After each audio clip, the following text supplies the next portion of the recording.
आता आपण बघणार आहोत HWM75-678 EBKचा मॉडेल सिलेक्शन आणि प्रोग्राम हे टेस्ट मोड. तर मॉडेल सिलेक्शनसाठी तुम्हाला काय करायचं आहे, स्टार्ट मशीनचा मेन स्विच ऑन पाहिजे, स्टार्टचं बटन आणि प्रोसेस होल्ड करून ठेवा आणि पॉवरचं बटन एकदा प्रेस करा. B1 येईल, त्याच्यानंतर तुम्हाला जे मॉडेल सिलेक्शन आहे ते दाखवेल. आता ह्याचा 20 आहे ऑलरेडी, समजा ह्याचा असतं 24, ज्याचं आहे समजा 23 असतं आणि आपल्याला पाहिजे 20, तर DIYचं बटन प्रेस करत राहायचं.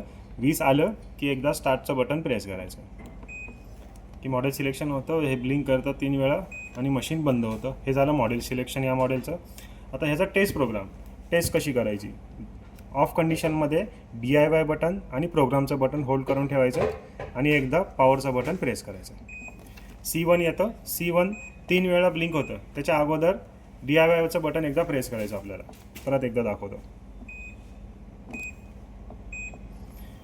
C1 3 वेळा ब्लिंक होतं, त्याच्या अगोदर 3 वेळा ब्लिंक व्हायच्या अगोदर DIYचं बटन प्रेस केलं की C2 येतं, जसं तुम्ही पाहिलं असेल. C2 आलं की तुमचा पल्सेटर क्लॉकवाईज अँटी क्लॉकवाईज फिरायला सुरुवात करतो पाणी न घेता. म्हणजे तुमचा पल्सेटर चेक झाला, मेन मोटर चेक झाली, तुमचा प्रेशर सेन्सर चेक झाला, तुमचा PCB चेक झाला. हे झाली वॉश सायकल चेक. तुमचा गिअरबॉक्स चेक झाला वॉश सायकलमध्ये. आता आपल्याला करायचं आहे ह्याचं स्पीड टेस्ट, स्पिनची टेस्ट.